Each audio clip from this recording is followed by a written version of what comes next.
Hello student, आज की इस वीडियो में आपका स्वागत करती हूँ। आज मैं इस वीडियो में आपके लिए लाई हूँ एनसीईआरटी हिंदी क्षितिज भाग 2 यानी क्लास 10th का लेसन नंबर 1, जिसका नाम बच्चों नेताजी का चश्मा, जिसको लिखे हैं स्वयं प्रकाश जी ने।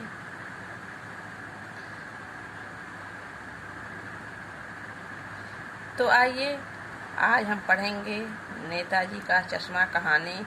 लेकिन इसको पढ़ने से पहले जो इसके लेखक हैं इस कहानी के, उनके जीवन परिचय के विषय में कुछ जान लेते हैं, फिर इसके बाद हम पढ़ते हैं। तो बच्चों, स्वयं प्रकाश जी का जन्म सन 1947 में इंदौर के मध्य प्रदेश में हुआ था। मैकेनिकल इंजीनियर की पढ़ाई करके एक औद्योगिक प्रतिष्ठान में नौकरी करने वाले स्वयं प्रकाश का बचपन और नौकरी का बड़ा हिस्सा राजस्थान में बीता। ये वसुधा पत्रिका के संपादन से भी जुड़े हुए थे। इनकी कुछ रचनाएं बच्चों: सूरज कब निकलेगा, आएंगे अच्छे दिन भी, आदमी जात का आदमी, संधान उल्लेखनीय है। इनको कुछ साहित्यिक पुरस्कार भी मिले थे, जिसमें बनमाली पुरस्कार, राजस्थान साहित्य अकादमी पुरस्कार आदि पुरस्कारों में पुरस्कृत किया जा चुका था। मध्यम वर्गीय जीवन के कुशल चितेरे हैं ये। स्वयं प्रकाश जी की कहानियों में वर्ग शोषण के विरुद्ध चेतना है। वर्ग शोषण यानी बच्चों जो निम्न वर्ग और मध्यम वर्ग के प्रति जो शोषण किया जाता है, उसके विरुद्ध इन्होंने थोड़ा आवाज उठाई थी। हमारे सामाजिक जीवन में जाति, संप्रदाय और लिंग के आधार पर हो रहे भेदभाव के खिलाफ प्रतिकार का स्वर भी है। रोचक किस्सा गोई शैली में लिखी गई उनकी कहानियां हिंदी की वांछित परंपरा को समृद्ध करती है। इसमें देखिए बच्चों, कहानी के विषय में कुछ बातें लिखी हैं स्वयं प्रकाश जी ने। यहाँ कहते हैं बच्चों, चारों ओर सीमाओं से घिरे भूभाग का नाम ही देश नहीं होता है। देश हमारा किससे बनता है? यहाँ के रहने वाले नागरिकों से बनता है। नदियों, पहाड़ों, पेड़ पौधों, वनस्पतियों, पशु पक्षियों और इन सब से प्रेम करने वाले, इनकी समृद्धि के लिए प्रयास करने वालों का नाम ही देशभक्ति है। सिर्फ चारों ओर सीमाओं से घिरे भूभाग का ही नाम देशभक्ति नहीं होता है। जो कहानी बच्चों नेताजी का चश्मा, कहानी कैप्टन चश्मे वाले के माध्यम से देश के करोड़ों नागरिकों के योगदान को रेखांकित करती है, जो इस देश के निर्माण में अपने अपने तरीके से सहयोग करते हैं। कहानी यह कहती है कि बड़े ही नहीं बच्चे भी में शामिल है।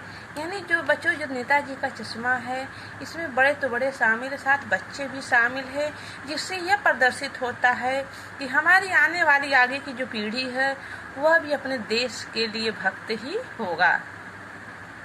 तो आइए बच्चों, आज हम पढ़ते हैं कहानी इनका।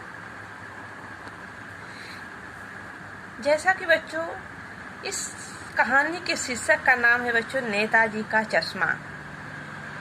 स्पष्ट हो रहा है कि यहाँ किसी के चश्मे के विषय में बात किया जा रहा है। यानी ये पूरी कहानी इस चश्मे के इर्द गिर्द घूमती है। और किसका चश्मा बच्चों?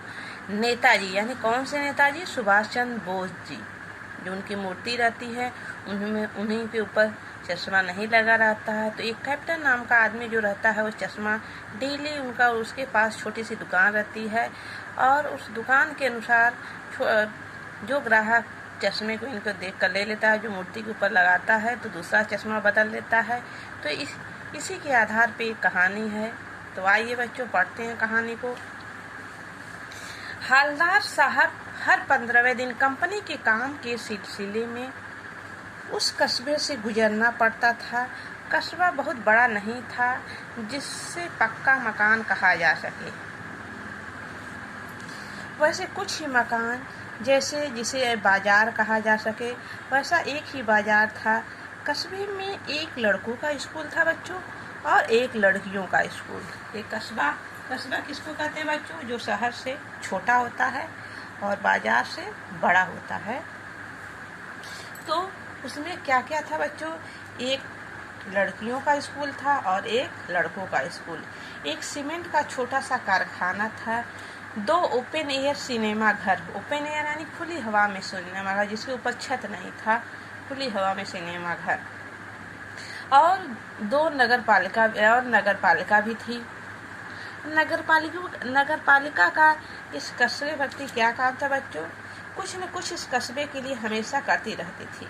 कभी कोई सड़क पक्की करवा दी, तो कभी पेशाब घर बनवा दिए, कभी कबूतरों की छतरी बनवा दी, तो कभी सम्मेलन करवा दिया। इसी नगर पालिका के किसी उत्साही बोर्ड या प्रशासनिक अधिकारी ने एक बार शहर के मुख्य बाजार के मुख्य चौराहे पर नेता सुभाष चंद्र की एक संगमरमर की प्रतिमा लगवा दी।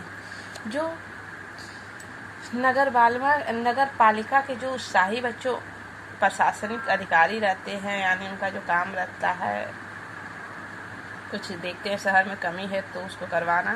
तो एक बार वो जो उस कस्बे की जो बाजार थी बच्चों, वहाँ चौराहे पर उन्होंने किसकी प्रतिमा लगवा दी? प्रतिमा यानी होता है किसी की मूर्ति। तो उस मूर्ति वहाँ उन्होंने सुभाष चंद्र बोस की मूर्ति लगवा दी। पूरी बात तो अब पता नहीं, लेकिन लगता है कि देश के अच्छे मूर्तिकारों की जानकारी नहीं होने और अच्छी मूर्ति की लागत अनुमान और उपलब्ध बजट से कहीं बहुत ज़्यादा होने के कारण काफ़ी समय उफाफो और चिट्ठी पत्री में बर्बाद हुआ होगा। इस मूर्ति के विषय में बच्चों कहा जा रहा है कि प्रशासन अधिकारी उनके पास शायद अधिक पैसा नहीं रहा होगा, इसलिए काफ़ी समय तक इस सोच में कि मूर्ति कैसे बने, उनका बजट से कहीं अधिक कीमत थी मूर्ति की। तो सोचते थे कैसे मूर्ति को तैयार किया जाए, किससे बनवाया जाए, थोड़ा कम पैसे में हो जाए। बोर्ड की शासन विधि समाप्त होते हैं कि घड़ियों में किसी स्थानीय कलाकार को ही अवसर देने का निर्णय किया गया होगा। अंत में किससे मूर्ति बनवाया जाता है बच्चों? एक उसी कस्बे की हाई स्कूल के मास्टर, जिनका नाम रहता है बच्चों मोतीलाल। तो मोतीलाल को यह, जो कि उस स्कूल में ड्राइंग मास्टर रहते हैं, और उन्हीं को यह काम सौंप दिया गया होगा, जो महीने भर में मूर्ति बनाकर पटक देने का विश्वास दिला रहे थे। यानी पटक देने आने बच्चों की इतना कन्फर्म था कि 1 महीने में मूर्ति बना के दे देंगे। और देखिए आगे लेखक क्या लिखे हैं इस कहानी बच्चों। जैसा कि कहा जा चुका है कि मूर्ति संगमरमर की थी। किसकी बनी थी बच्चों? संगमरमर की। टोपी की नोक से कोट के दूसरे बटन तक कोई 2 फुट ऊंची, जिसे कहते हैं बस्ट, और सुंदर थी। नेताजी सुंदर लग रहे थे, कुछ मासूम और कमसीन भी लग रहे थे बच्चों। ये नहीं कि बूढ़े जैसे लग रहे थे, कमसीन यानी थोड़े मीडियम उम्र के थे, मध्यम उम्र के। फौजी वर्दी में मूर्ति को देखते ही दिल्ली चलो और तुम मुझे खून दो वगैरह याद आने लगते थे। इस दृष्टि से यह सफल और सराहनीय प्रयास था। केवल एक चीज की कसर थी जो देखते ही खटकती थी। नेता की आंखों पर चश्मा नहीं था, यानी चश्मा तो था लेकिन संगमरमर का नहीं था। सब कुछ तो मूर्ति में बना हुआ था बच्चों, लेकिन एक ही कमी थी उस सुभाष चंद्र जी के मूर्ति के ऊपर। उनके मूर्ति के ऊपर चश्मा नहीं था, इसलिए बहुत ही, अगर किसी नेता के ऊपर चश्मा न रहे तो उसका चेहरा कैसा लगेगा? आप ही सपोज कीजिए कि अगर चश्मा नहीं लगा किसी नेता की मूर्ति है तो कैसा लगेगा। तो उसी तरह उनके मूर्ति तो बनाए थे मोतीलाल ने मूर्ति तो बनाया, लेकिन उनके ऊपर चश्मा नहीं लगाया। एक सामान्य और सचमुच चश्मे का चौड़ा काला फ्रेम मूर्ति को पहना दिया गया। हालदार साहब जब पहली बार इस कस्बे से गुजरे और चौराहे पर खाने रुके, तभी उन्हें लक्षित किया गया। उनके चेहरे पे एक कौतुक भरी मुस्कान फैल गई। वाह भाई, ये आइडिया भी तो ठीक है। मूर्ति पत्थर की लेकिन चश्मा रियल। हालदार साहब कौन थे बच्चों? हालदार साहब उस कस्बे में कंपनी छोटी सी, उसके मैनेजर थे उच्च पोस्ट पर। तो वो जब देखते हैं कि मूर्ति, तो एक बार गए तो चश्मा नहीं, दूसरी बार जब जाते हैं तो देखते हैं कि उसमें काले फ्रेम वाला रियल चश्मा, वास्तविक चश्मा जो लोग लगाते हैं वह चश्मा लगा हुआ है। तो कहते हैं बच्चों क्या बात है कि